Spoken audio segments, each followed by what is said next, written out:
Well, Abby, court actually just wrapped up moments ago, and the judge actually didn't make a decision today because he said he needed more time to review this case. Now, those social studies standards is what the lawsuit surrounds. That includes biblical teachings and an examination of irregularities in the 2020 election. Now, former Attorney General Mike Hunter announced this lawsuit at the beginning of May, and today it was heard in front of a judge.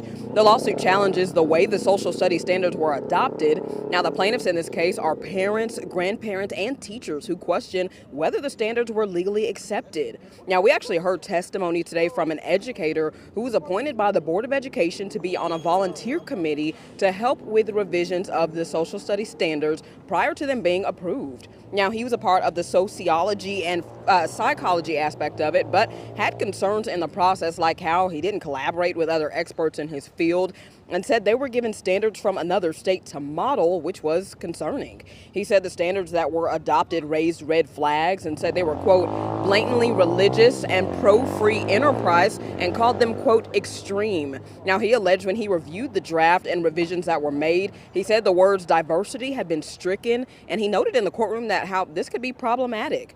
Now, attorneys for the Department of Education and Superintendent Ryan Walters argued the witness was simply an educator who doesn't like the subject matter at hand.